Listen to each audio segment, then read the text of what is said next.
Hello, good evening, everybody. Welcome to yet another session of In Dialogue Foundation's Certificate Course in Dialogue Studies 2024-25. Today, we have the pleasure of having Dr. Kerim Balci with us. He will be speaking on the topic Hizmet's contribution to world peace. Dr. Kerim Balci is a Turkish writer, a journalist, academic, and human rights activist. He is recently the chief advisor of London-based Human Rights Solidarity. Balci served as the editor-in-chief of Turkish Review and as a columnist at today's Zaman and Zaman dailies. Balci studied his BA in physics and political science at Bogazici University in Turkey, his MA in Islam and Modern Middle East at the Hebrew University in Jerusalem, and his Ph.D. in linguistics at Durham University in the UK. He is currently an LLM student at Leeds Law School of the UK. He lectures at the US-based Respect Graduate School on topics like Islamic logic, epistemology, and hermeneutics. In the UK, he is active within the Muslim community, both acting as a mentor and community organizer. During the COVID-19 pandemic, he initiated and still continues with online initiatives such as OnlineHizmet to inform and inspire the Muslim community. You're welcome, Dr. Balci. You have up to 2 hours for this session. You can leave as much time for the question and answer and discussion as you like. As usual, I would like to remind all the participants to keep their cameras on during this session. Over to you, sir. Thank you very much, Basat. First of all, let me say this: the topic of today's lecture is a difficult one. Difficult not only because of its content, but also because of the historical context.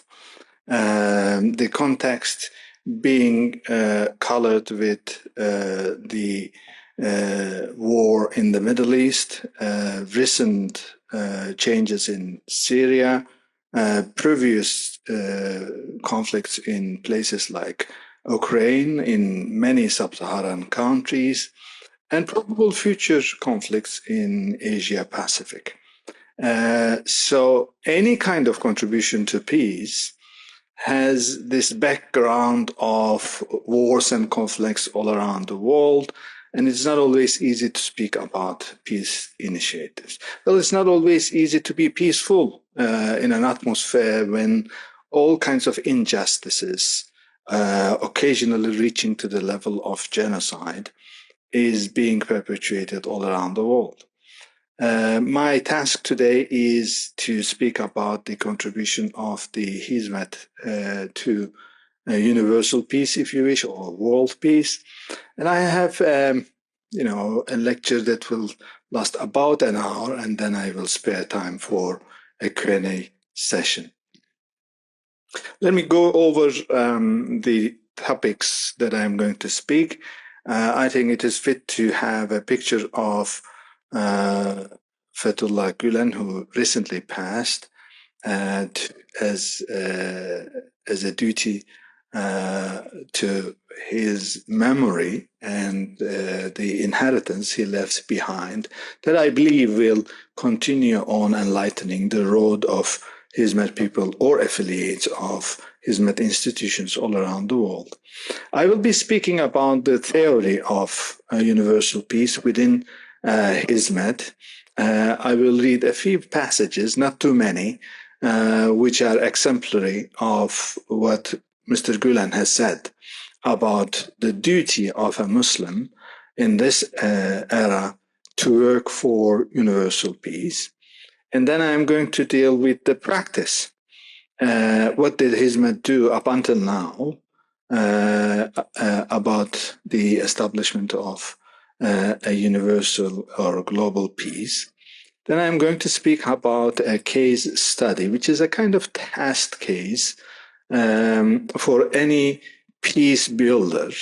What did you do for Israel and Palestine? What did you do in the Middle East? That's a tough topic. I personally am a Muslim. I do have feelings. I lived in the Middle East for 8 years, studied in Israel, spent a lot of time in cities like Ramallah, Gaza, Al Khalil, and other Palestinian cities. I do have friends at both sides of the conflict, and worked as a commentator on Middle Eastern politics for about 20 years in Turkish media. I am going to give some information from the perspective of a first-hand witness of what has been done by Hizmet people in the Middle East or for the Middle East. You won't be able to find these things in written documents.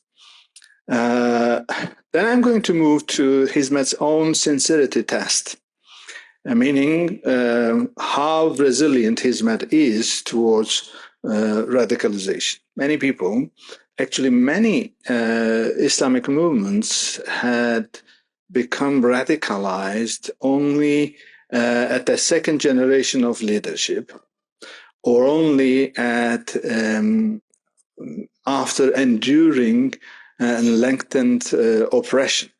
When Muslim Brotherhood, for example, was first initiated, it had nothing to do with violence, but after a certain period of oppression, persecution, both in Syria and Egypt, the movement, or at least one party of the movement, moved towards violence. So the same test is clearly in front of Hizmet. I'm going to question this issue. Can Hizmet people keep their peaceful stance on the face of continued oppression and persecution? Then I am going to ask the question if whether Hizmet's model for peace building or resilient non-radicalization can be universalized, or is it unique only to Hizmet people? Whether Hindus can use the same model, whether Christians can use the same model to create a future generation which is actually vaccinated against radicalization. With that, I'm going to finish. I hope you will enjoy the presentation. Now, the theory of universal peace. First of all, let me underline this, that Fethullah Gülen spent about 60 years of productive life by means of producing sermons, preachings, and later on written documents like head articles in monthly journals and so on, and then complete books written for particular issues. So it is a 60 years of intellectual production. It's a huge, voluminous books. I can say at the time being there are 87 volumes of books published with Fethullah Gülen's name.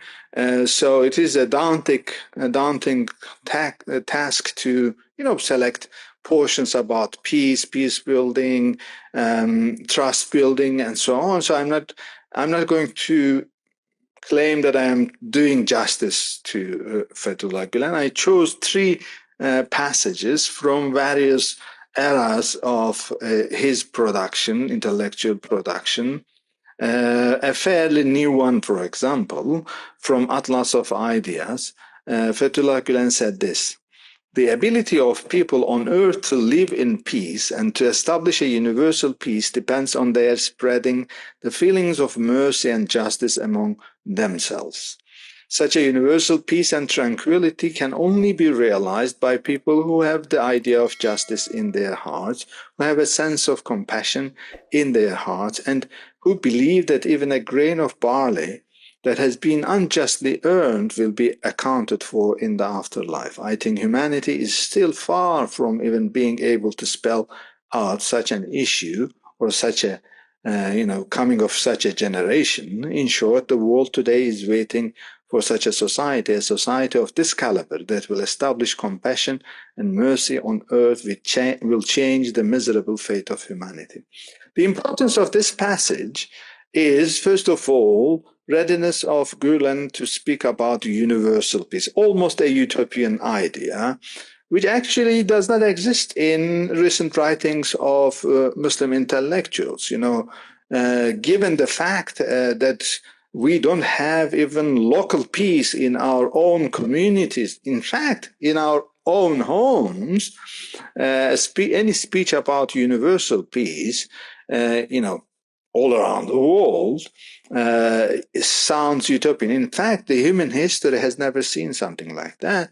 But still, he is ready to speak about a future time where a universal peace, not necessarily total peace, but certainly a majority of the world enjoying peaceful times, is a courageous position. Gulen repeats this time and again, that there will come times there will be universal peace on this earth, and Muslims has a duty to contribute to establishment of that peace.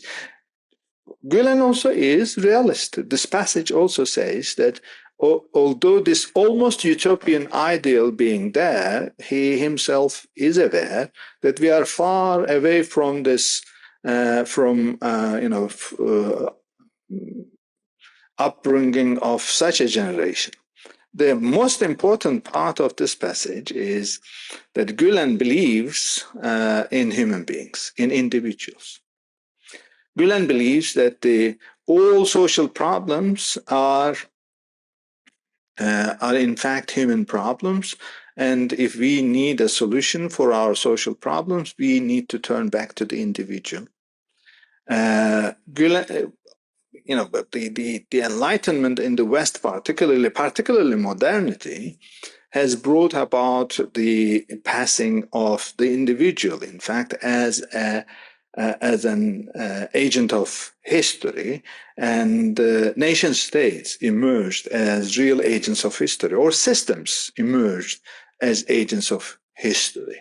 Instead of believing in the individual, the West believes in laws. The West believes in police power. The West believes in, constitutional systems that imposes a certain level of peaceful coexistence. Gulen never believed in systems. That actually explains why he has never become a political Islamist. He's a Muslim, and he believes that Islam can contribute to the world, but he declines the idea that that can be done by imposing Islam's ideas about an ideal society onto the people.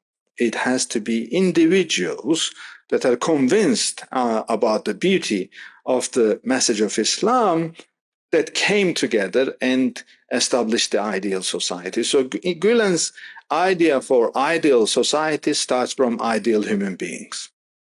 And that also explains why, instead of establishing a political party or a political movement that advocates for constitutional reform and so on, he suggested opening schools and establishing formal and informal education mechanisms, inviting people to read and read and read, creating a zeal for knowledge and so on. These are all aspects of upbringing of a future generation who are convinced that good people can make good society. These 3 points are important from this passage. First of all, universal peace is not only possible, it is also a duty on every sincere Muslim to work for that. Two, this will not come because of systemic reform or political activism. It will come only if we do our job on individual basis, person by person, convincing and upbringing new, building new characters that will become ideal human beings, and they will create their own ideal society. And the third, a certain level of realism, despite the fact that universal peace is almost a utopian ideal. It's not always easy to bridge such huge promising ideals and the realism of the time, and it usually necessitates readiness to invest in human beings with no plausible possibility of seeing the result. And Gülen was himself not only ready to invest in human beings, knowing that he won't see the results, but he actually was against the idea of willing to see the results, because he believed that that was the test of sincerity. So he always prayed that God Almighty shouldn't show him the fruits of the work he has done, and in fact his prayers are accepted. Hopefully the first part of the prayers are going to be accepted also in the long run, which he knew that it will take years, if not generations. Now, the second passage deals with the idea of peace building through education and dialogue. Gülen wrote this in Endeavor for a Renewal. The idea of renewal is quite an Indian idea, actually, because the Tajdidi school of Sufi Islam emanated from India with Sheikh Sarhandi or Imam Rabbani, as we know.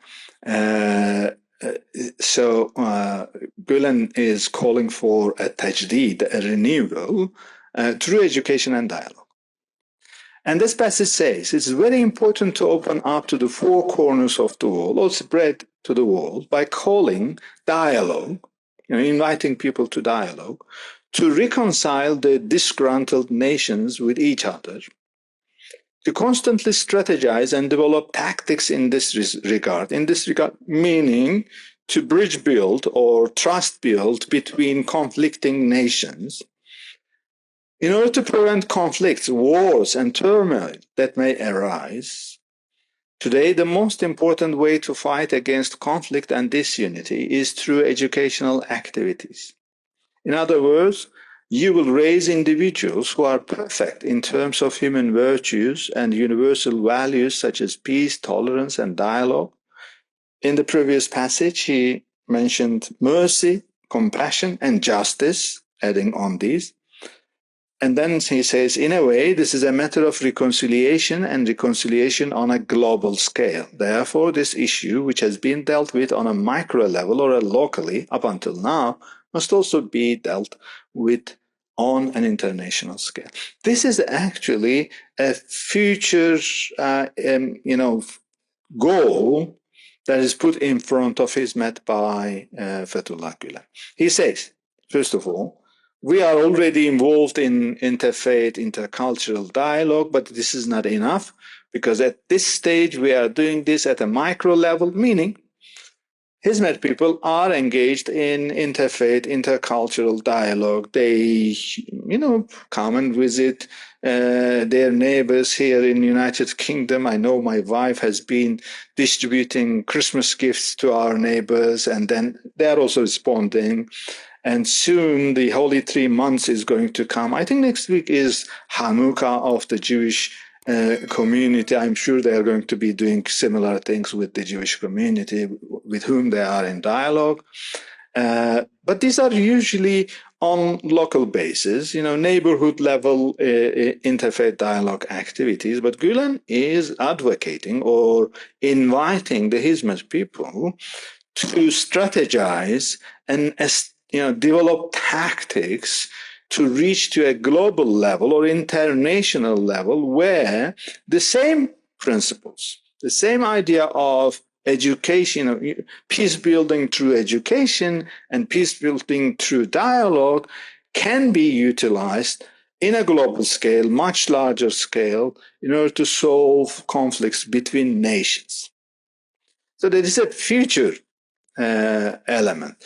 In fact, I personally am witness to various occasions where Gülen himself personally was involved in release of abductees, I think British citizens, who were abducted by a Chechen mob in Chechenistan, in Russia, and Gulen had connections to the religious authorities in those countries, and he himself called them, asked them to intervene, and so on, and eventually these British citizens were released, and so on. These are, these are micro-level peace-building or problem-solving attempts that Gulen himself was involved. He himself initiated, and Hizmet people continued on the dialogue between minority religious groups, first starting from Turkey in 1994, if I may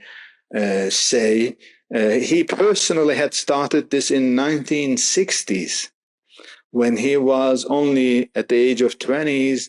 He was a imam in a mosque in the city of Edirne, which was an important city for the Jewish community of Turkey. And he used to visit the local synagogue on Saturdays, silently listening to the prayers of the Jewish community and so on. This is an amazing thing, because we don't see that level of readiness to communicate with the people of other faiths in any other Muslim country, particularly by the men of religion. We do have secular people who are ready to drink together with other secular people from other minority religions or religions, but that doesn't amount for interfaith dialogue.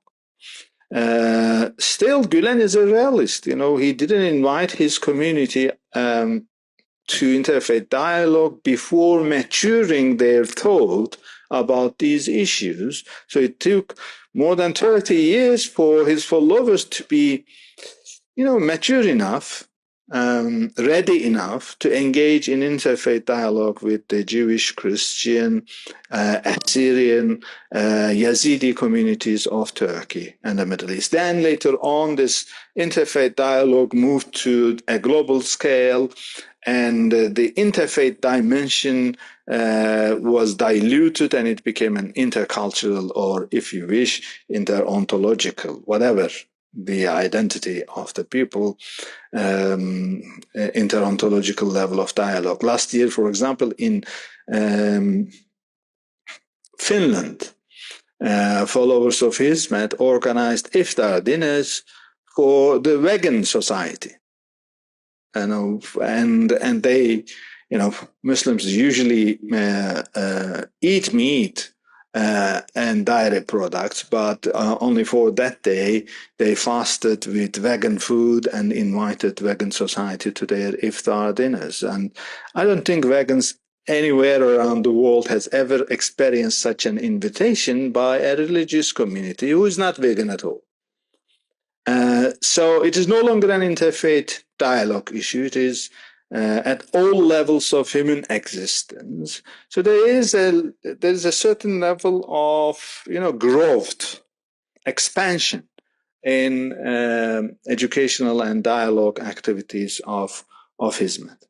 Now, Gülen also advocates and invites his followers to establish think tanks, peace-building institutions on a global scale. At the current human resources and financial resources level of Hizmet movement, Hizmet is not ready to do that. 10 years ago, Hizmet might have been in a better situation, with over 2,000 schools in Turkey, 15 universities in Turkey, and so on, to be in a better situation. A lot of things has been lost because of the persecution of the movement in and by the Turkish authorities. But still, the idea is still there. The ideal is still there. It will take some time for Hizmet to recover from this persecution, but eventually we know the roadmap. So don't be surprised if in 10 years from now on, Hizmet establishes or In Dialogue Foundation, for example, establishes branches not only in India but in Middle East to cope with problems in local populations in the Middle East. Now, let me move to the third passage and finish with the theory part of it. In a book not yet translated into English, so I might have done a poor work by means of translating its name. It's Yeşeren Düşünceler in Turkish. This means greening thoughts, but I prefer to say blooming thoughts. Once again, the name of the book suggests that these are futuristic ideals that a future generation is going to actualize. Again, he continues on the peace building through education and dialogue. He says, the endeavor to reach such a horizon, first for the sake of our nation and then for the sake of humanity as a whole, are important principles and expectations of humanity in terms of the purpose of existence in the name of world peace, world order, and universal disciplines. Every move in the direction of realizing these expectations, meaning global peace, every movement in the direction of upholding and lifting the truth, are the most accurate steps towards Allah. First of all, here, Gülen sanctifies any act towards establishing global peace. It becomes a religious action. It becomes rewardable at the sight of God to try and establish universal peace. Every step taken in this direction, even if small, constitutes a part of the expected great formation. Yes, these relative efforts and relative struggles are all just a leakage that feeds the pool of the happy futures. Now we see here both realism of Gülen and incrementalism of his theory. He believes that the humanity needs a huge change. In the 20th century, we have actually massacred over 100 million people. In the 21st century, in the first quarter of 21st century, overall number of people who are killed in wars and in other man-made calamities, it is no less than the Second World War. Although we believe we are modern, civilized, and so on, we are more violent, and we do actually have chemical, biological, and of course, all kinds of technological bombs and so on to inflict calamities on ourselves in much larger scales than, say, the Crusades or Mughal invasion had done in the past. In such a case, speaking about universal peace, coming as a sudden incident, as a kind of revolution and so on, is not realistic. So he believes in incrementalism, step by step. And he sanctifies even the smallest step towards that end. So in these three passages, we have seen first, prioritization of the individual, use of education and dialogue as a means to upbring, nurture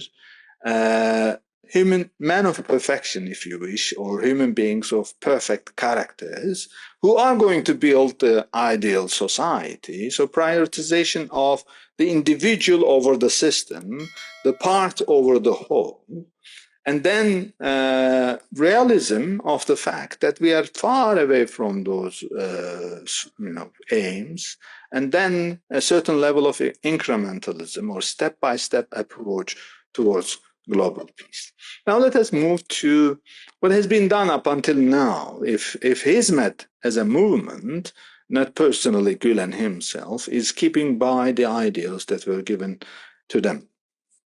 Now in practice, I'm going to deal with two elements of the practice. One, first of all, the educational institutes established by Gülen and the Hizmet being based on the three enemies approach. When we say three enemies approach, we are actually referring to another person, another intellectual, whom Gülen took as a project and actualized. This is Bediüzzaman Said Nursi, who lived between 1876 and 1960, a Kurdish Turkish scholar of Islam. Already in 1909, he was preaching incidentally, in the Umayyad Mosque in Syria. And he said, our enemy is not the West. Our enemy is not the Christians. Our enemy is not the superpowers. Our enemy is threefold: ignorance, illiteracy, poverty or backwardness, and internal strife and conflict. So we need to fight with these three enemies. We need to fight with ignorance and illiteracy by establishing institutions of learning. We need to fight with poverty and backwardness by establishing industry, arts, artisanship, and so on. And we need to fight with conflict and internal strife through upbringing a generation of peaceful coexistence and with dialogue. And these are easier said than done.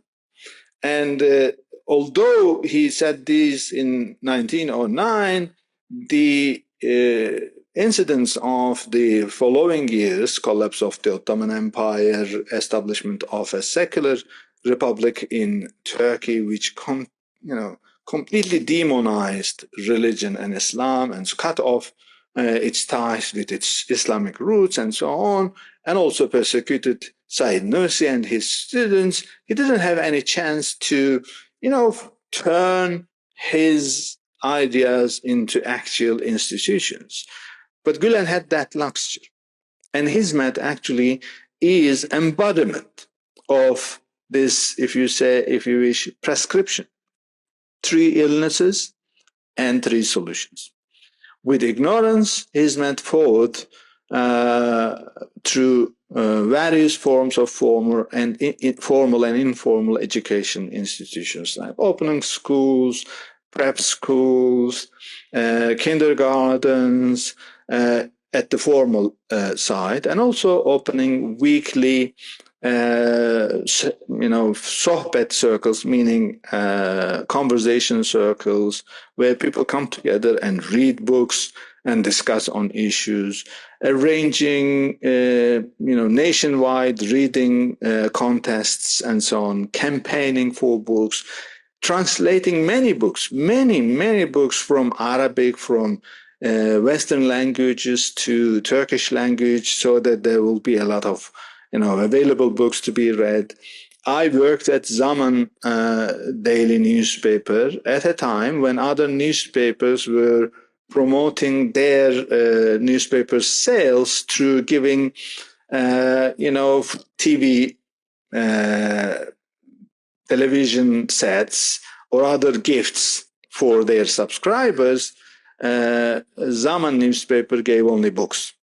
And in fact, many people had Zaman libraries in their households, and many houses didn't have even an extra book other than the Zaman library, because the people actually were not so sympathetic of reading, but Zaman managed to convince people to, both subscribe to the newspaper and also get libraries as gifts.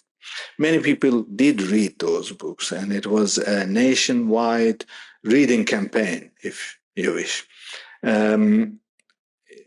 Hizmet people all around the world, despite the 10 years of persecution in the last 10 years of their existence, are usually the most educated elements within their Muslim communities. Only thanks to this, generation-old campaign of formal and informal education.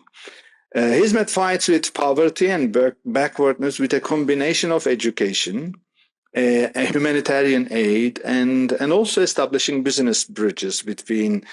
In the past, it was between Turkey and other countries. Now, in between various countries, and Hizmet people are actually bridge builders between industries all around the world. Now, how education contributes to fighting with poverty and backwardness? First of all, Hizmet in Turkey was largely established as a mass movement between 1930s, 1980s, and 2000s. So the 20 years between 1983, if you wish to be perfect, because that was the year when Turgut Özal, and after a military intervention, became the first prime minister, elected prime minister after the military takeover.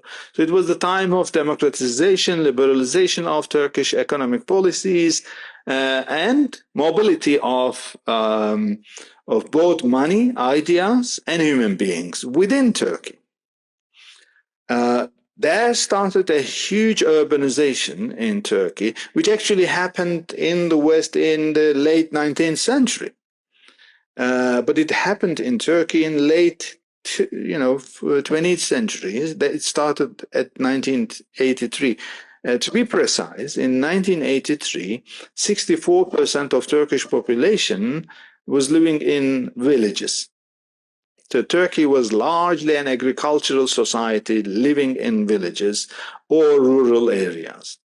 As of 2013, meaning 30 years later, 64% of Turkish population was living in city centers, urban dwellers. There's a huge change. This means about 40% of people moved from rural areas to city centers, and another 20% of people moved from smaller city centers to industrial city centers and so on, like coastal cities. At a normal time, if not accompanied with upward mobilization through education, that is a social catastrophe.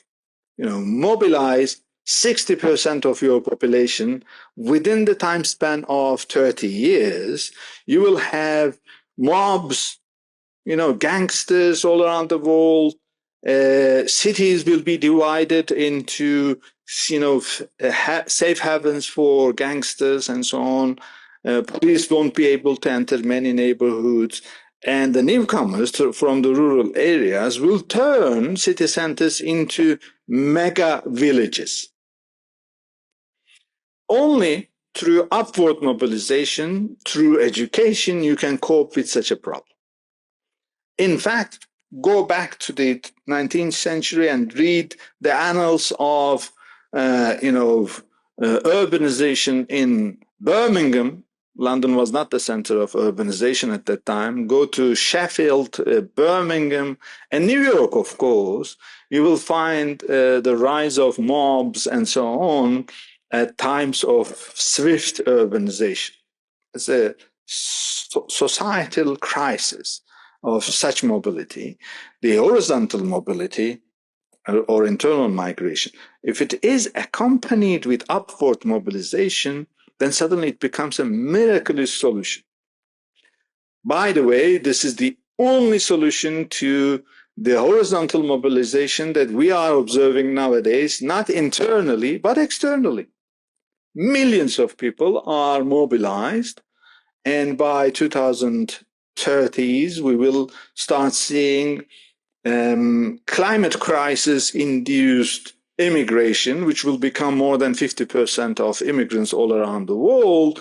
Huge numbers, hundreds of millions of people will change countries. And as you see, there is already enough xenophobia in Western countries, enough enmity towards immigrants in Western countries, and there is only one solution: upward mobilization through education.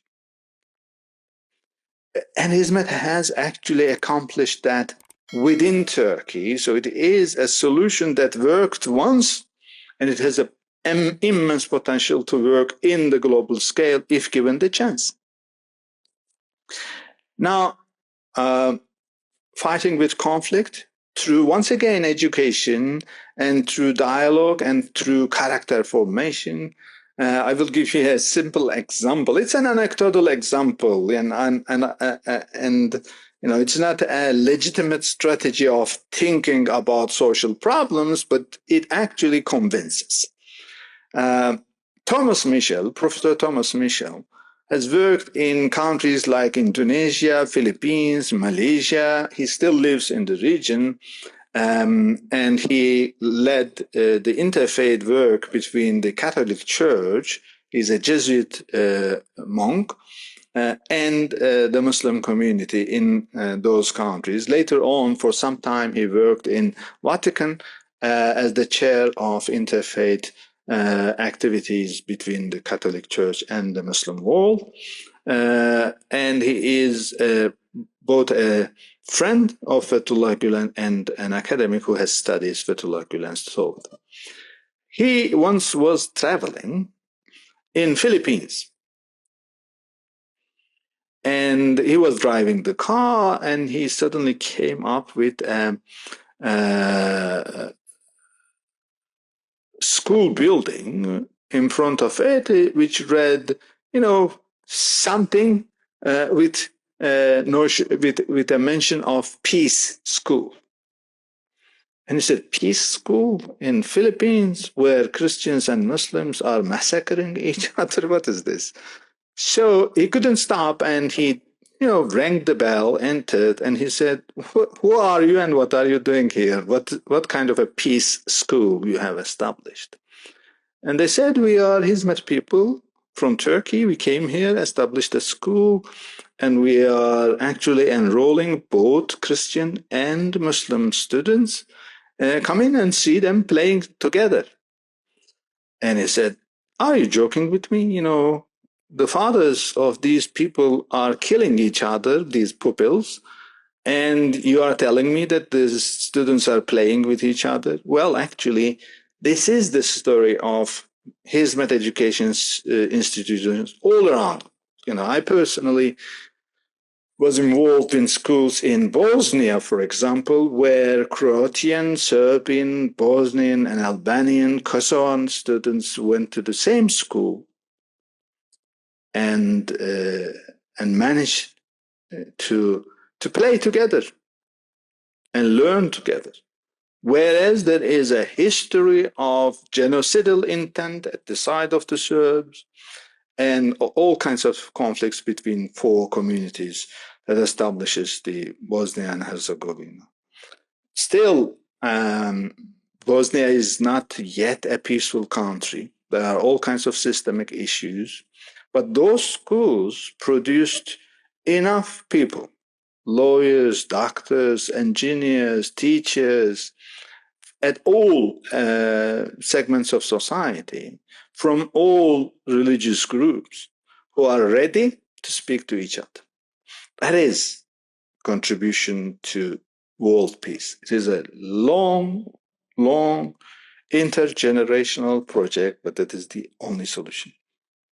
Now let me move to, I think, an important aspect of practical side of the theory.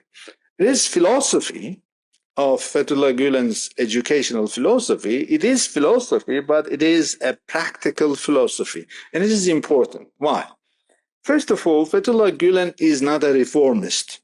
There are Muslim intellectuals who are, in the name of reforming Islam, actually losing the touch with the sanctity of the sources of Islam, with the Quran and the Prophet, peace be upon him. Then also they lose their contact with the streets. They don't have any follower base in Muslim countries. So you may find Muslim intellectuals who are speaking in the name of peace and so on, but they are not referring to the Quran, they are not referring to the life of the Prophet, because they do not regard the potential there. Gülen's philosophy is uniquely Islamic. This is very important. Actually, a friend of mine, a Jewish rabbi, and Dr. Yaakov Nagev, has about a year ago, we organized an conference in Oxford University about non-violence and how the Gulen movement can contribute to peace in the Middle East. He said this: I see it very important that Gulen is not basing his peaceful ideas on a reformist view, but on authentic religious sources. He's using the Quran to promote peace. He's using the life story of the Prophet to promote peace. And this is exactly what we need in the Jewish community. Instead of putting a distance between the holy texts or the sources of sanctity and the community, and then speaking about peacemaking, we have to turn back to the authentic sources and look for peaceful solutions out there. And that's precisely what Gulen has done. And it is very valuable because a reformist view is never going to convince people who has fallen to the traps of ISIS, for example, or Al-Qaeda and so on. Only religious credibility is going to convince them. It will take time, years, generations, but it will eventually do that. The second one is bridge building in every sense of the word meaning bridge. Gulen's educational philosophy invites for bridging and between anything that has a gap. So, for example, bridge building between science and religion. Schools, Hizmet schools, has been excellent in scientific education, but they are also excellent in moral values, character upbringing. Bridge building between literal and metaphoric readings of holy texts. Gulen is not a kind of esoteric Sufi person. He values the literal meaning of the Quran, but he is not a literalist also. He bridges the internal and external dimensions of the religious text, bridging between East and West. This belongs to him, for example. He says, and this is a very classical Muslim preaching methodology, hypothetical stories about entering the paradise. He says, if I were to enter into paradise and at the gates of paradise I heard that back in the world a way to reconcile between East and West was found, I promise I will turn back and first establish that reconciliation and then go back to paradise. So, meaning, bridging between East and West is more valuable to me, to my heart, than entering into paradise. That's an amazing metaphorical or symbolic speech, but it underlines the importance of bridge building in Gulen's view. Of course, these are all put into practice in the educational, formal and informal educational institutions or dialogue activities that Hizmet movement had established all around the world. Of course, a bridge building between this world and the hereafter, or prioritizing this world and the hereafter, is also unique to Hizmet. I'm not going to say no other Muslims has ever thought about this, because it will be oxymoron, because if you are basing all your peace theology on the Quran, certainly other people has thought about those issues, but then they didn't have followers. Gulen believes in two paradises, not only one paradise. The paradise on this world and the paradise in the hereafter. Yes, every Muslim has to endeavor to guarantee that they will go to paradise in the hereafter, but every Muslim has to work and endeavor to establish a paradise-like life on this world. And the first condition is universal peace for that. Now, prioritizing practice over theory, or the exemplary characters of the teachers over the preaching or lecturing element of education is a unique Hizmet strategy also. Gülen has taught that instead of telling people what to do, we need to do in front of them. Now, there had been times then when lecturing and preaching was working better than the exemplary character of the teachers. But in the 20th century, a new civilizational trend has started. The world is now a visual world. We are no longer reading, we do prefer watching. The communication is largely a visual communication. At such a time, any kind of religious or moral value has to be transmitted through the eye and not through the ear. Preaching is no longer working. Exemplary character that can be observed has to do the job. And Hizmet people all around the world has done amazing job on this, and they need to continue on the good work, and hopefully that is going to be taken over by the next generation and the next generation. And prioritization of the other over the self is also quite a Sufi way of looking to the world. I will speak a bit about the metaphysics of love in the man of perfection, or human beings of perfection, or the perfect human being ideals of Fethullah Gülen. Throughout his life of preaching, as I said, of about 60 years, starting from 1955 up until 2020s, Gülen has always put at the core of his message the idea to establish ideal human beings. He named this ideal generation with various names: golden generation, inheritors of the earth, architects of our future, architects of spiritual domain, and so on. A lot of different names in order to create attention to that ideal human being or ideal generation. In many of his writings, he actually enumerated some dominant elements of the attributes of those people. I'm going to go over these in short, because that is a huge lecture, ideal society in Fethullah Gülen's thought. Usually I teach this in 12 weeks, so I cannot do justice to this huge topic. But I will go over a few of the attributes that Gülen prioritizes.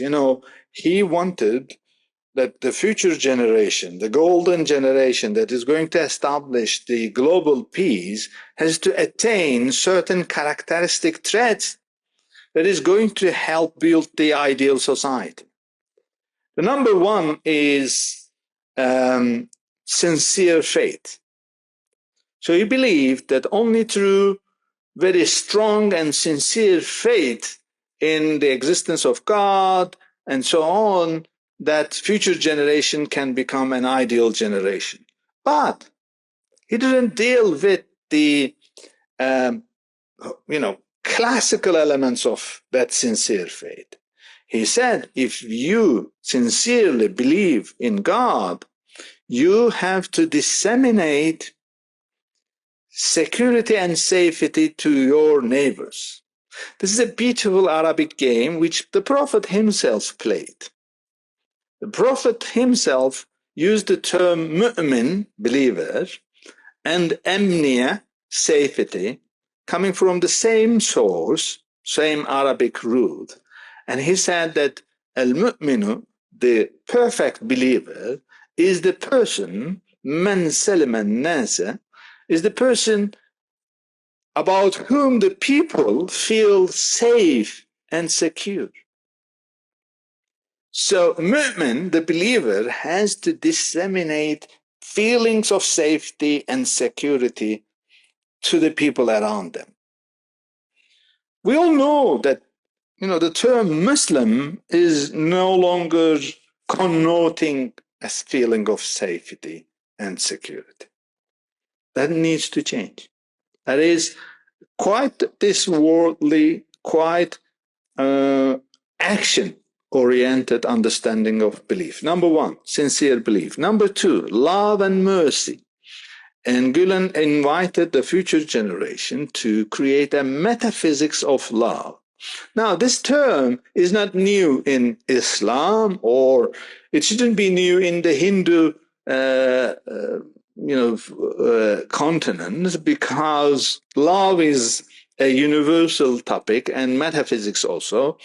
But Gülen is inviting a future generation who will love the existence through the love of God. The same love is going to go to the God and the saints and the prophets and the sky and the grasses and everything. So in a metaphysical way, an overarching love that is emanating from human being and that goes both to the divine subjects like God, the spirits, and so on, and also to profane subjects in this world. And only through such kind of a love for existence, Gülen says, we can stop conflict in the world. Zeal for knowledge. He invites a future generation who loves knowledge for the sake of knowledge. Loves studying all kinds of sciences. And this is the rationalist element in Gülen's philosophy. Self-reflection, soul-searching, continuous questioning of our views, openness to criticism, these are all unique in the Muslim sphere. Free mind. Gülen believed that only free-thinking individuals can establish an ideal society. So that needs also to have an element of respect for freedom of thought, even those thoughts are against Islam, against Muslims, and so on. Consultation, shura, the consultative assemblies. Gülen believed that we need collective thinking mechanisms. The future generation, the golden generation, although we need to prioritize individual over the society, individual over the system, we need to give those individuals a character that prioritize collective thinking. Collective thinking does not mean 10 people coming together and thinking individually. It means the ability to think together. It's not easy. Occasionally, 10 board members whom each have 160 IQs come together, and the collective decision is worth of 80 IQ. It's not always easy to think together, and that necessitates a lot of intergenerational work, free thinking mechanisms, respect to the thoughts of others, even when their thoughts are unacceptable. Amazingly, Gülen also advocates mathematical thinking.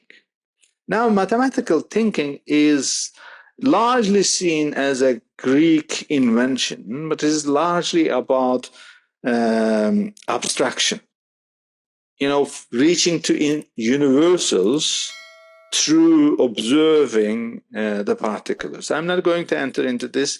Only on mathematical thinking, I'm giving an introductory mathematical thinking course in Respect, which takes 6 weeks. It's a huge topic, but Gülen believed that the Islamic Renaissance, the first one that started in the 9th century, was based on mathematical thinking, and he believes that the future Renaissance of both Islam or the world will also be based on mathematical thinking. I think we can benefit from the mathematical abilities of Indian people who are far ahead of other nations on mathematical thinking. Aesthetics, arts. Gülen believes that art is a way of transferring knowledge. It is not just joy, it's also knowledge. So music, painting, sculptures, these can be used to transfer knowledge from generation to generation. So the future generation or golden generation or the ideal society has to prioritize an aesthetical education and arts. Marriage of intellect and heart. We already spoke about bridge building. Gülen's most important bridge is between the intellect and the heart. Human beings are not only thinking subjects, they also love. And we have instincts, we do have intuitions, which cannot be explained through rational mechanisms. And Gülen believes that only through a dual wing strategy, meaning if we are going to fly, we need two wings. One wing does not help, so intellect is not enough. Heart is not enough on its own, so we need two wings, if possible more, to fly. And finally, interconnectedness of thought and action. Well, actually, my presentation up until now is an example of interconnectedness of thought and action. I spoke about the theory, and then I spoke about the practice, and I actually believe the theory initiated the practice, but the feedbacks coming from the practical elements also revised the theory, and then the theory feeded back or nurtured the practice once again. So there is a continuing growth in Hizmet practice and theory. There is no way Hizmet's practice or theory is going to enter into a stalemate only because Fethullah Gülen passed away. No, the system is a kind of agile thinking system. It will continue on enriching itself in cycles. In India, we have learned a lot, for example, about Indian experience of multiple linguistic, multiple ethnic, multiple religious communities living together. And of course, Mahatma Gandhi's philosophy of peaceful coexistence and so on. In South Africa, our friends learned from the Ubuntu philosophy, and it was actually put back into work in Hizmet theory, and that theory enriched the practice. And this is going to continue on. And I believe the potential of Hizmet to continue on contributing to peace is based largely on this, feedback mechanisms. Now I am going to speak about a case study. I already promised that it is not going to be an easy one to speak about because the pain, in my understanding, the genocide in Gaza is still continuing on.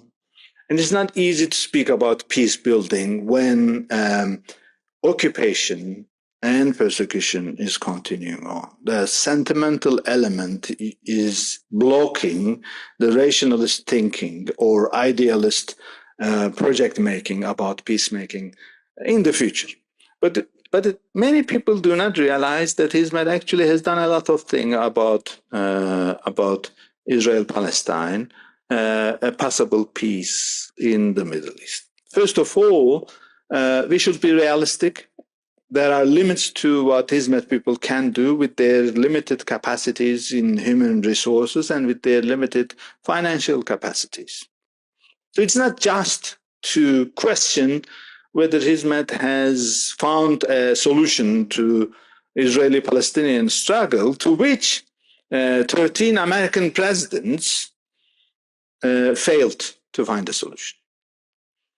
The Russian, the Chinese, the Egyptians, the Saudis have come up with ideas and billions of dollars to find a solution with no avail. So it's not just to say, okay, this is a failure of Hizmet not to be able to do anything. But many people do not realize that Hizmet has sincerely been involved with peace building in the Middle East, in Israel-Palestine case. I am a first-hand witness and occasionally the actor in these activities, and I'm not going to tell you everything, because there are things that are still continuing on, and their safety and security necessitates a certain level of low profile. So I'm not going to tell you everything that Hizmet has done. These are almost public information. First of all, Gülen initiated knowledge before idea approach to the Middle East conflict. Many Muslims all around the world support Palestine without knowing anything about Palestine. In fact, many Muslims in Turkey cannot show on a map where Jerusalem is.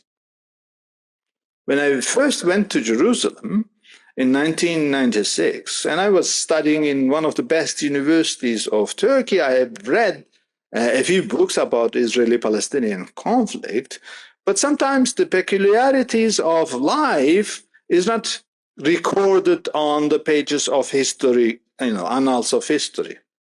You don't read that Jerusalem is actually a mountain city. And in my view, Middle East is desert. So I distributed all my winter clothing and so on, saying that I am going to a desert and I will never see a winter again. And going to Jerusalem and realizing that it actually even snows in Jerusalem was my first shock. Well, you will say, is this the thing that you have? No.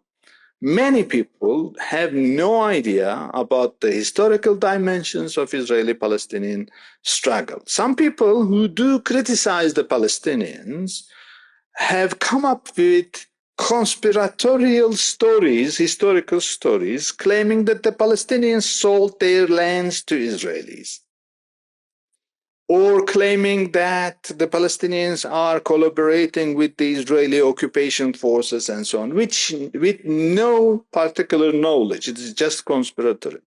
There had been sales, but less than 1% of Palestinian lands which are occupied by Israel had been acquired by money. So the more than 99% of the problem is an occupation problem. It is not a sale problem. And Gülen sent many of his students to the Middle East, to both Palestine and to Israel. And personally, I was also sent. And when I was going, Gülen said, we don't know what's going on there. You are the one who needs to learn both the languages and the problem and inform us about what's going on in the streets, what's going on in the real daily life. That's an important thing, because many people in the Muslim world, particularly scholars, think that they know everything. And they have enough information about the problem and they know the solution. Gülen has never been like that. Whenever an issue related to Palestine emerged, he used to invite me and other people who were living in the region or studied on the issue, consult with them, ask their ideas, asked me my ideas on several occasions, whether to do this or that. How would the Palestinians will respond if we did this in Israel and so on? And he was open to consultation on this. And this is very important. Demythification of the conflict is a huge element that is still something that needs to be accomplished all around the world. And not only among the Muslims. Many Israelis or Jews around the world mythify the Israeli-Palestinian struggle, meaning put a religious dimension to it. Yes, Hamas and other organizations has used the religious rhetoric in their fight against Israel, and many Israelis did the same, used their own religious rhetoric against Palestinians.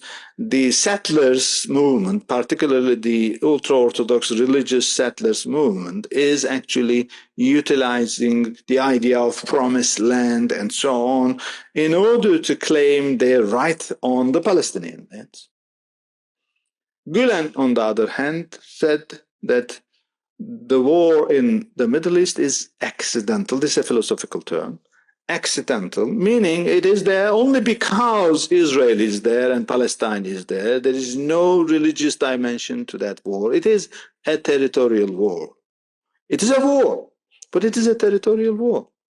This means if justice can be served by means of Israelis and Palestinians living in their own lands, independent lands, side by side, peace can be accomplished because there is no spiritual or religious dimension that actually invites neither the Muslims nor the Israelis or Jews to fight with each other. There is no intrinsic Jewish-Muslim fight that is invited in either one of their religions, holy sources. That is very important to be coming from a man of religion. The periphery approach, that is also a critical thing, and that is one of the reasons why many people do not realize that Hizmet has done a lot for a future Israeli-Palestinian peace. The periphery approach is this. If there is a conflict, at the core, the sentiments, the sensationalism of the war prevents any rationalistic thinking and prevents building dialogue bridges between the two sides of the conflict. So it is always good to move away from the core of the conflict and establish bridges of dialogue between the parties linked to both sides of the conflict, far from the fighting. Actually, the only successful peace process between Israelis and Palestinians up until now, among many other initiatives, was Oslo peace process, and it was done in the Scandinavians, far away from the core of the conflict. Even taking people, flying them away from the core of conflict helps. And Hizmet actually started the work on Israeli-Palestinian peace in Turkey by building bridges between the Jewish community of Turkey and the Muslim community of Turkey. In the United Kingdom, I'm still a member of a, Palestinian, Israeli, or Jewish and British intellectuals who are working for a just peace between the parties. In Germany, where Hizmet is quite strong, the Hizmet people has established various bridges between the Palestinians or other Arabs and the Jewish community of Germany and in the United States. I can only say this much, even after 7th of October 2023, which initiated a genocidal occupation, Hizmet people continued on hosting peace-building events between Arab and Jewish communities in New York, in New Jersey, here in the United Kingdom. I can't say more about that, in order to assure the safety and continuing, coming together of the parties. It's not easy. Many Muslims who were ready to participate our iftar dinners, for example, where Jewish community is also invited in the past, have declined last year to come to those iftar dinners, knowing that the Israeli or Jewish community was also invited. The same is true for many Jewish intellectuals. They are no longer ready to speak to Muslims. So it's not easy. You work years and years and years to trust building, and then it fails. I remember in year 2007, there was a tube bombing here in London. A Muslim boy who was trained in a Leeds mosque actually committed suicide in a tube, killing many people. 2 days later, I had a meeting with a major synagogue in Manchester, which was arranged months ago. And it takes a lot of, security check and so on so that they will be ready to speak to a Muslim and so on. I speak Hebrew, so, I try to give them as the first attribute of the ideal human being, a certain sense of safety and security. I'm not going to harm you. But I went to our meeting in the synagogue. They didn't open the door. They just said, please go away. We are not ready to speak to any Muslim. We leave this. And it's not easy to still continue on the endeavor to bridge building. I was so furious because it is 2 hours of train to go to Manchester from London just for that meeting and turning empty-handed. I was, of course, furious. And for about a few days, the idea of whether I will ever ring them a bell and say, are you ready now to speak and so on, I questioned myself. But thanks to the Hizmet principles, we have established a working relationship with that particular synagogue, of course, 10 years later. We lost 10 years. It's not easy. It's a very difficult task.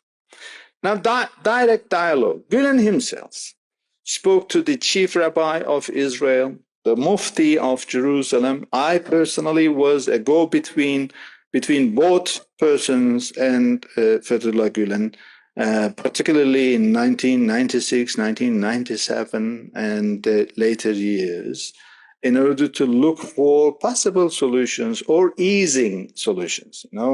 Occasionally, the Israeli chief rabbi asked us to help them in to solve an issue in Iran or in any other Muslim country and so on. We learned from them, they learned from us, and a certain level of trust has been built.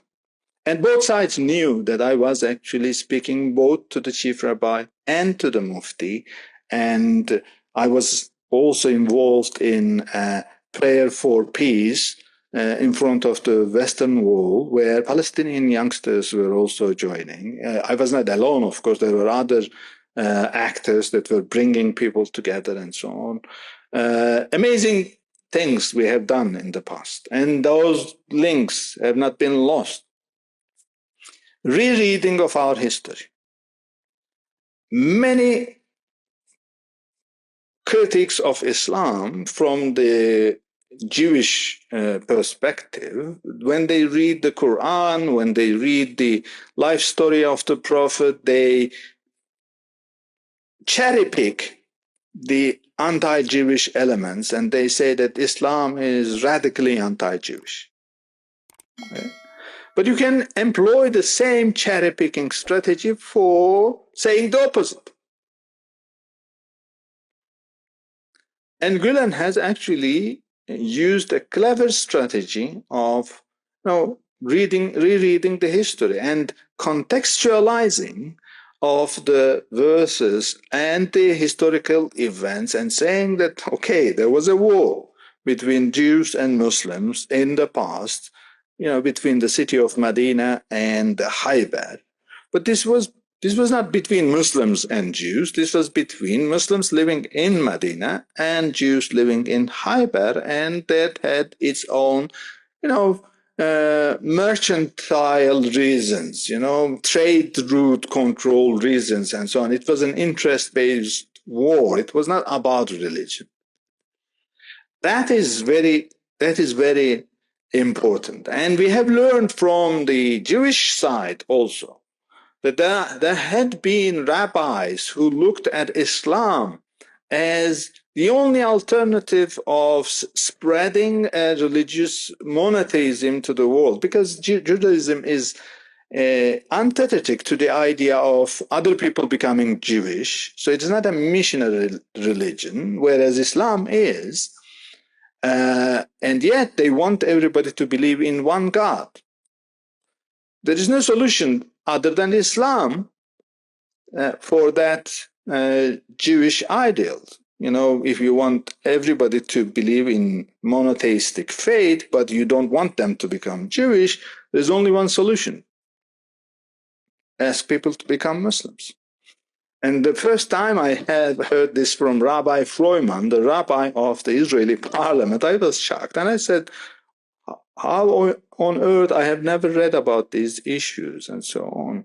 And he said, unfortunately, it is the warring sides that is making history. It is not the reading sides, you know, the intellectuals. Now I will speak about a project which was very dear to my heart and for which I worked about 10 years. Peacebuilding. Peacebuilding was an idea to open a school in the city of Lod in Israel and the city of Ramallah in Palestine, where students in Lod, Jewish students, and in Ramallah, Muslim Palestinian students, would spend time every other 2 weeks, play football together and so on, so that Israeli students will come to terms with spending time with Palestinians, and the Palestinians would come to terms to spend time with Israeli students. Of course, we were looking for primary schools. And we convinced Israeli authorities and the Palestinian authorities. And in fact, we had started looking for, suitable buildings for the schools. This was 1995. 2005. So I went to Israel in 1996. I worked about 10 years. In 2005, both sides came to terms with the idea. Various groups went to Turkey to speak about ideas. Israelis wanted to see our schools in Central Asia before making their minds and so on. Of course, there are all kinds of prejudices and so on, at both sides, to overcome those prejudices. It took a lot of time. But in 2005, in the local elections in Palestine, Hamas won the elections. And suddenly our collaborator and at the Palestinian side, Mahmoud Abbas at that time, lost power. We didn't give up. Now, our connections were strong enough. We spoke to Hamas leadership. Unfortunately, they were not ready for that. Still, we provided financial aid to various schools in Palestine. Our agreement with the Palestinian leadership at the time of Mahmoud Abbas, he's still the president, but he's a lame duck, was in order to acquire permission to build a new school, we would build 5 Palestinian schools for the Palestinian Authority, which were actually demolished by Israeli attacks and so on. We did that. Hizmet actually provided financial aid to Palestinian schools to, restoration of the destroyed buildings and so on. In fact, the humanitarian aid organization of Hizmet at that time called KYM, a short acronym of Kimse Yok Mu, is there anybody there? We did have an office in Gaza and in Ramallah, and we distribute soup in front of the Shifa hospital, which is now destroyed. For years, every Ramadan we distributed iftar for homeless Palestinians in front of the Shifa mosque and Shifa hospital. That is the center of Gaza, city of Gaza. So we helped both sides. That project collapsed. Occasionally, I continued on speaking to, of course, I turned back to the periphery approach, and we spoke not to the warring sides, we spoke to, Jewish community in the United States and the Palestinian community in the United States, and said, look, peace twins is a way through. It is going to take years, of course, years. 1 generation, 2 generations, but the fighting is already 4 generations old. It's not going to be cured just because leadership had made an ceasefire agreement. It didn't work in the past. Anyhow, we are realistic and idealist at the same time, and Hizmet is going to do all what it can do for Israel and Palestine peace in the future. That is, of course, a test case. Now, my final question. I have already overspoken, but this one I have to underline.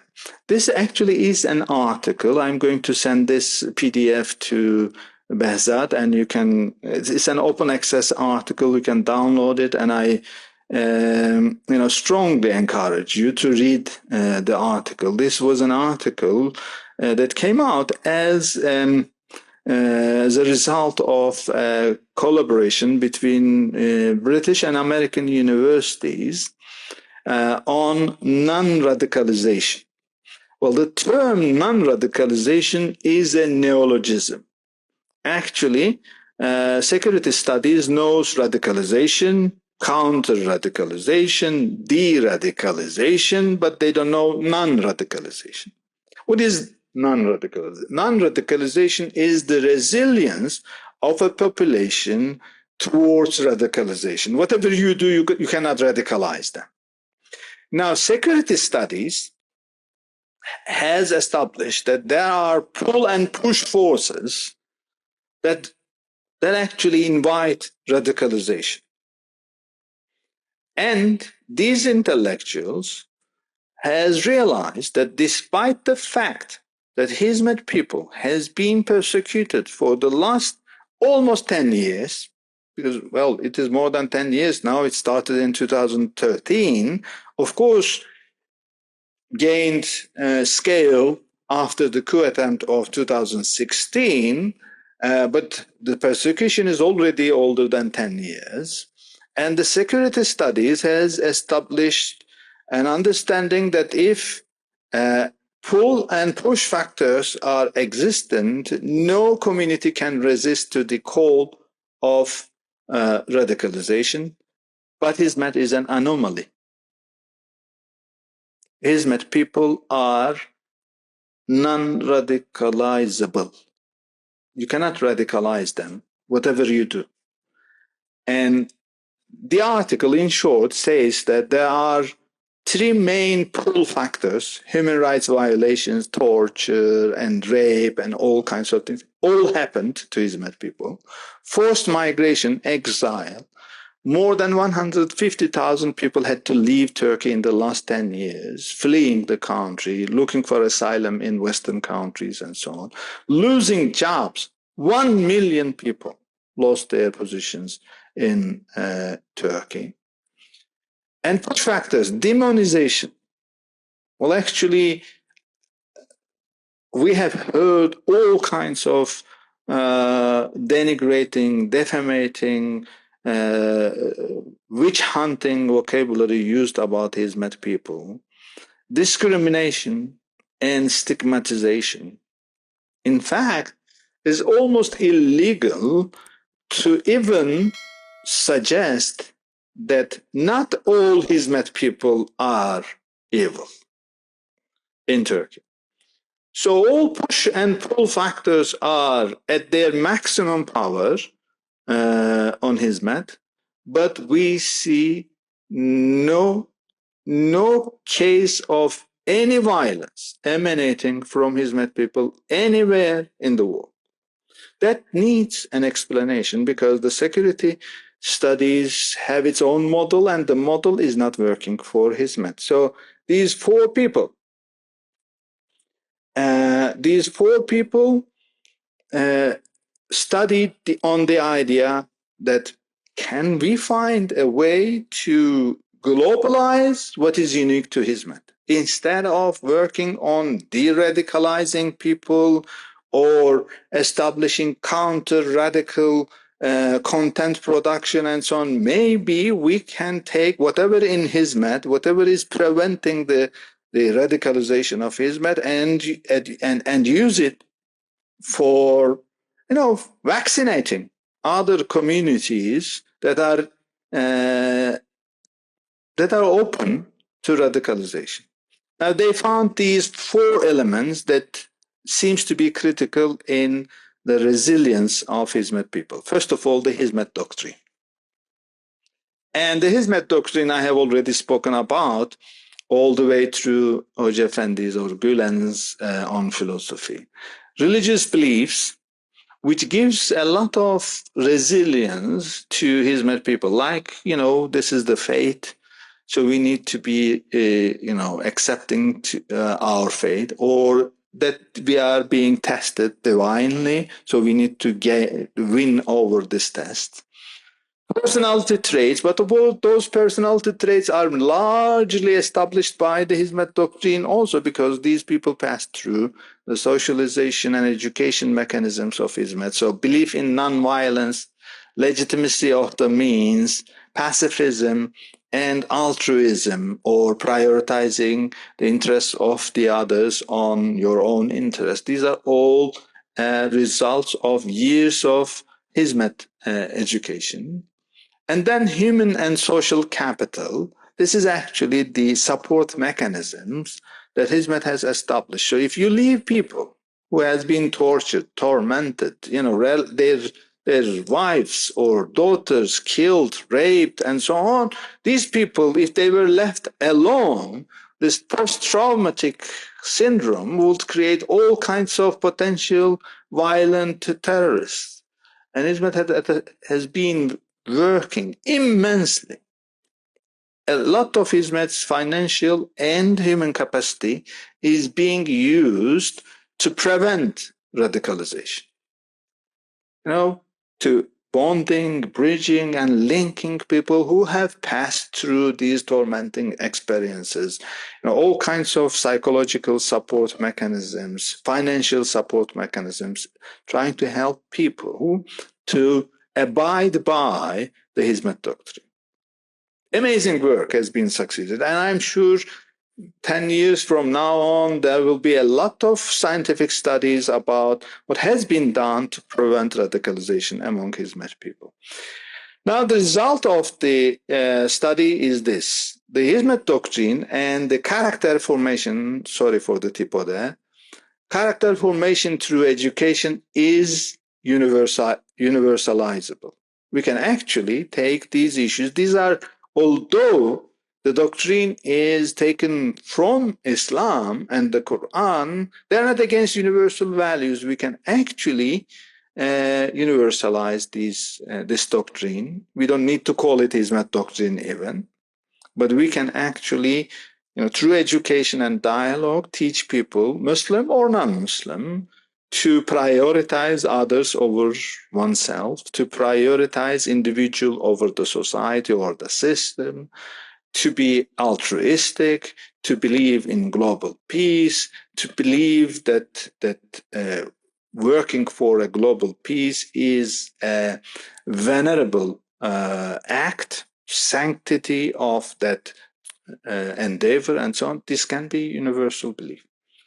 And they believe that a new paradigm in countering radicalization can be formed through the fact that Hizmet actually has passed successfully the test on its own. It's always easy to preach peace, but it's not easy to keep being peaceful when you are persecuted, when you are the occupied, or when you are the tormented party of a relationship.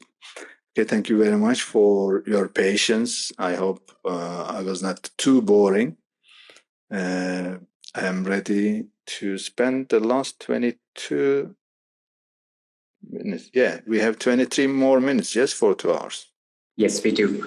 So thank you so much, Dr. Balci, for this very insightful presentation.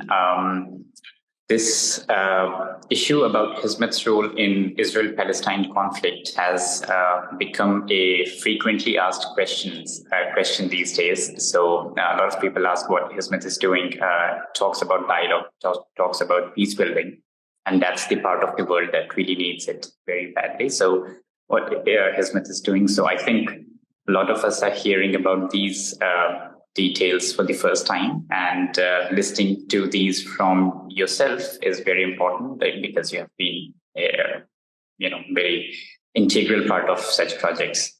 So thank you for spending your time with us. Now, to be frank, Bahsat, I was active at the Israeli side more, and there were other people who were quite active at the Palestinian side. And I am in a process of interviewing those people and writing a report about what Hizmet has done, because we don't want those endeavors to be lost on the face of a conflictual time period, because occasionally you lose people. Many of our collaborators in Palestine have been killed. There were people with whom I worked, they have been killed now, so we need to reestablish those bonds. It's not going to be easy. We shouldn't be naive about those, but still, my knowledge is not fully covering what has been done at the Palestinian side, because Hizmet has done a lot of work with Palestinians in Egypt. And they still continue on working with Palestinians in Egypt, with many Palestinians in Jordan, because we did have schools in Jordan and so on. Unfortunately, they have been closed down because of Turkish pressure right now. But as I said, I know a bit more than what I could tell to you, but I am still in the process of learning from other countries what they have done on these issues. But I am a first-hand witness of Hoca Efendi Fethullah Gülen himself encouraging these bridge-building endeavors. Yes, thank you. Of course, it's a sensitive topic, so not everything could be talked in public. So yes, thank you. Now we open the floor for questions and discussion. Anybody who wants to ask a question or make a comment, please click on raise hand, or you can just unmute your microphone and go ahead. Solomon, do you have?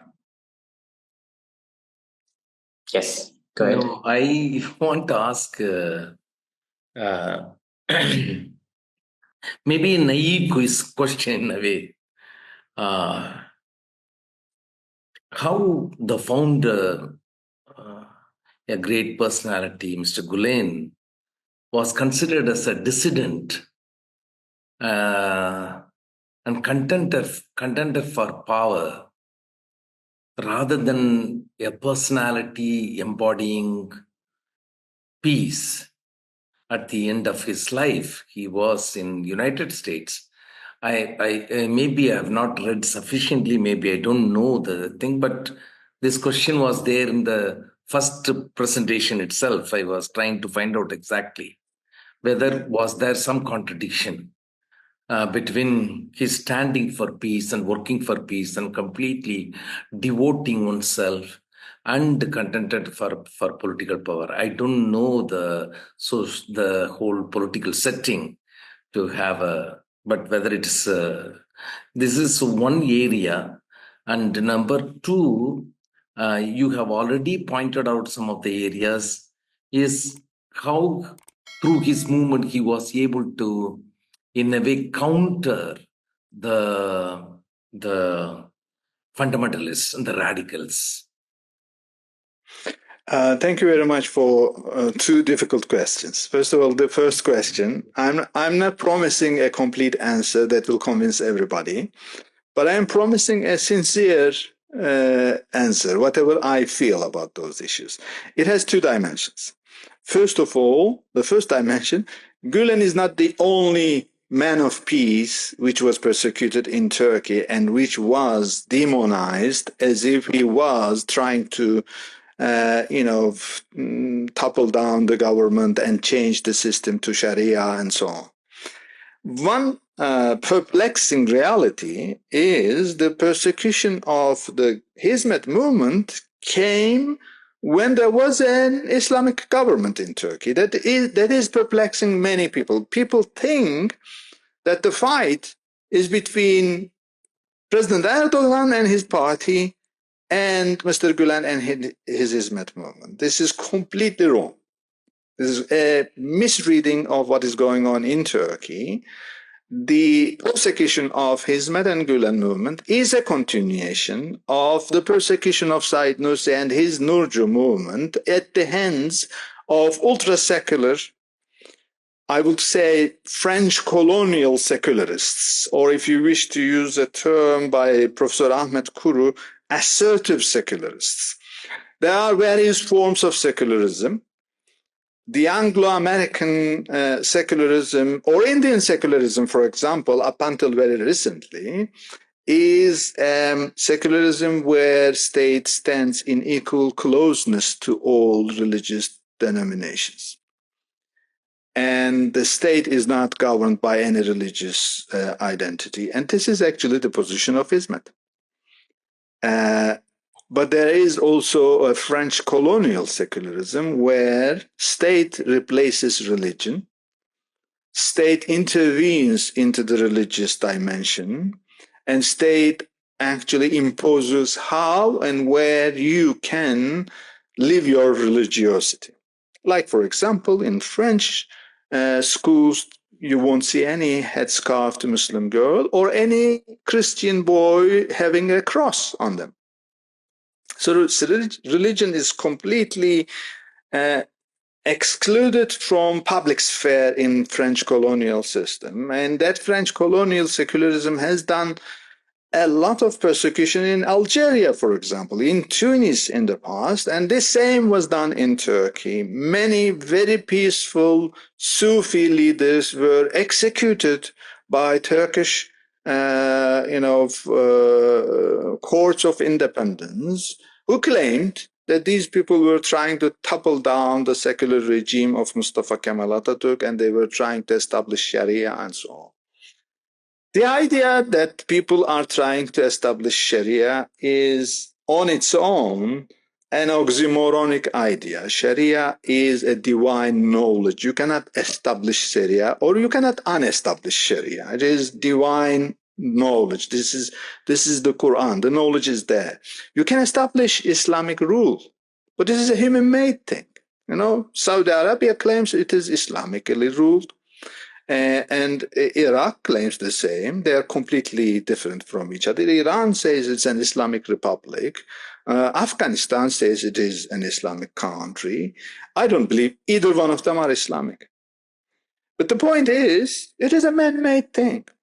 And it has the same level of legitimacy with secular rules, because it's a man-made thing also. If it is serving justice, everything is okay. Now, the issue is, there is a history of that,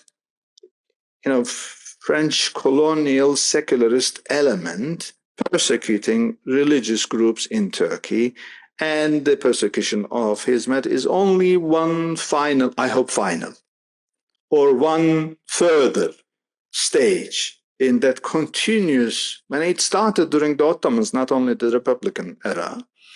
Already in the Ottoman times, the religious groups were persecuted at the hands of the, if you wish to call it deep state, if you wish to call it modernizing elements in the society, whatever, power centers. So I don't see the fight, but there is no fight. There is actually a beating. The Turkish regime is beating Hizmet. Hizmet is not responding. Hizmet doesn't have power to respond. Now, there is the second element. Did Hizmet do anything wrong? Yes, of course. We did a lot of mistakes. And expecting that Hizmet shouldn't do any mistake is also a problematic think we are human beings. We do make mistakes. We do. Well, we supported Justice and Development Party. That was a mistake. And there are some mistakes that you cannot escape if you are in education. If you are in education, if you are establishing some of the best schools in the country, if your schools are attracting some of the brightest minds of the country, eventually within 20 to 30 years, some of your graduates will become the best bureaucrats in the government. Some of them will go to army and they will become the best soldiers in the army. Some of them will become doctors, the best doctors of your country. If you are in education, that is a result you cannot escape. You wouldn't want to escape, of course, but then you should realize that in a country where there is no real democracy, where there is no real freedom of opportunities, where there is a high level of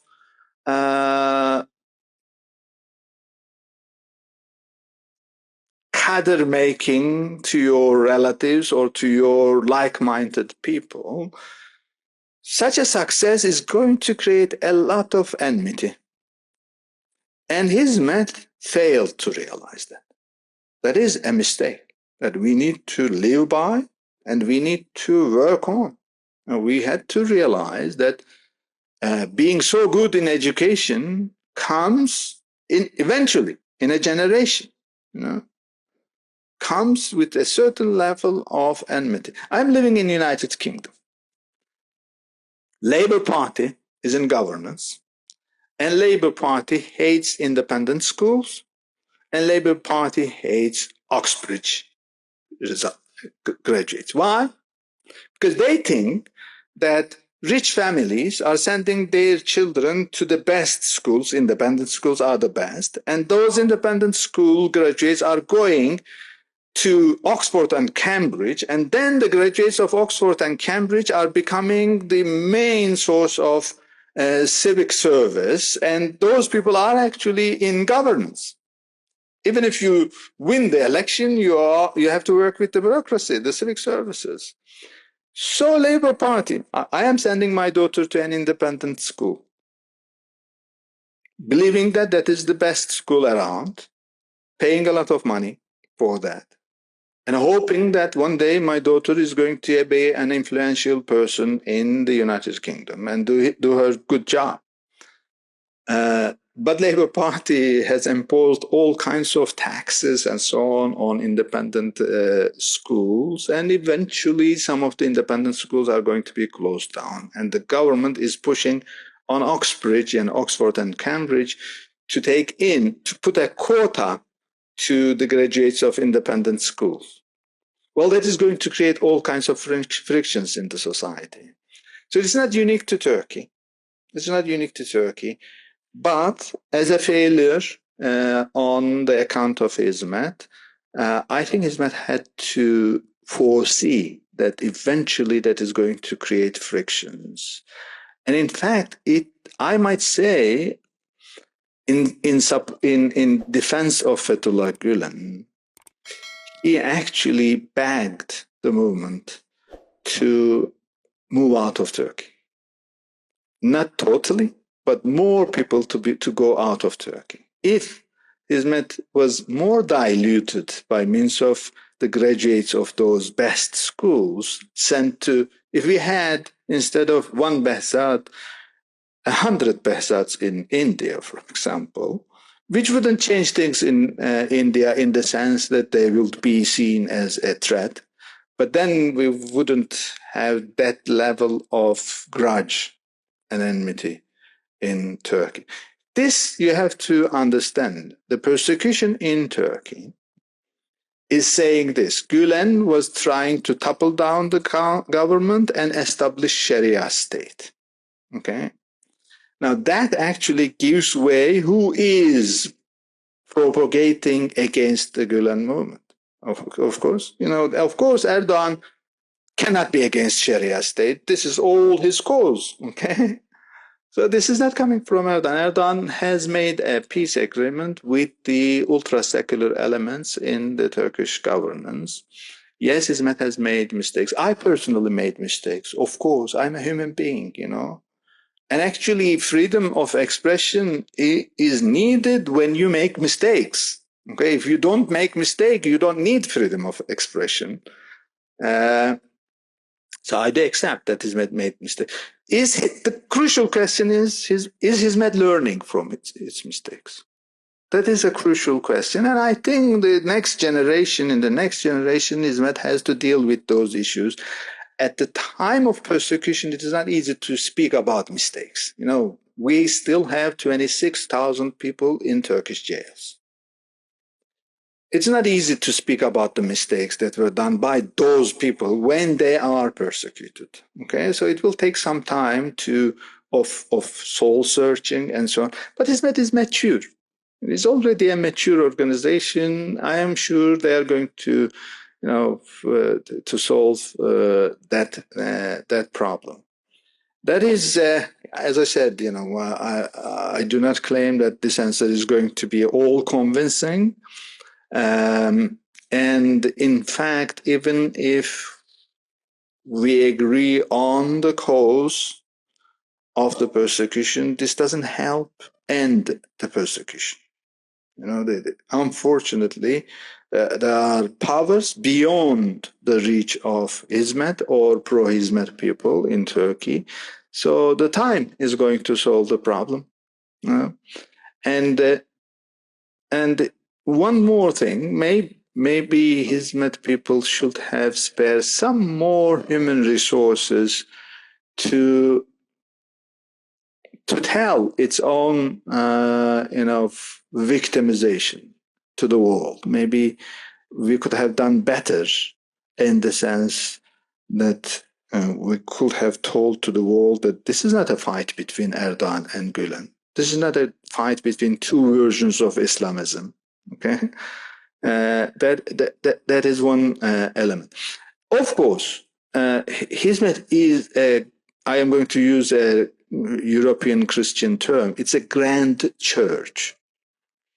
Hizmet is not homogeneous in the sense of the people who become Hizmet affiliates. Hizmet does not have a membership scheme. You know, we do not make a background search for people who want to become Hizmet people. And we don't actually prevent people when they want to leave Hizmet. So it is like a mosque at the city square. The doors are wide open. People come in and go out. When they come in, they say, I am a part of the community of this mosque. When they go out, they say, I'm out. This is unique, but it also prevents any kind of control. You cannot control people. There are many people who, claim to be members of Gülen movement or Hizmet movement and who were pro military intervention. There are many people on the other side. Particularly after the 1980s, many former nationalists entered into the Hizmet movement, together with their existing ideological positions and so on, and they created a new rhetoric that is uncontrollable. Gülen never did say those things, but suddenly people started to believe that Gülen movement is a pan-Turkist ideology and so on, which is far away from the truth of Hizmet. But when you establish such a grand church or open mosque, open doors policy, it gives you a lot of advantage, but it brings in a lot of unwanted elements also that you cannot control. So in the future, you will hear from Hizmet some marginal people speaking about fight between Erdogan and Gülen and so on. But I think their analysis is wrong, completely wrong also. This is the best I can say. Okay. Thank you for the question. So, Thank you. okay, we have 4 more minutes, and I have a wife showing me hands. Come down to drink tea. If there is a question or comment, we can quickly take that. Okay. Hopefully, if there are any extra questions that comes to your mind till then, I will try to respond to them in the second session. I assume we are not going to speak about the same topic. It's going to be more about dialogue, I assume. Yeah. Okay. But if any question comes to your mind, please ask. I'm going to share with Behzat the presentation, so feel free to read the article that I mentioned, and you can also write to the authors of the article, which I see, they are not. One of them are Hizmet people, but not all of them. So it's a kind of largely an objective reading of what's going on within Hizmet. Thank you very much for your time, for your patience. 2 hours of listening in this postmodern era is still an anomaly. But thank you very much. Bye-bye.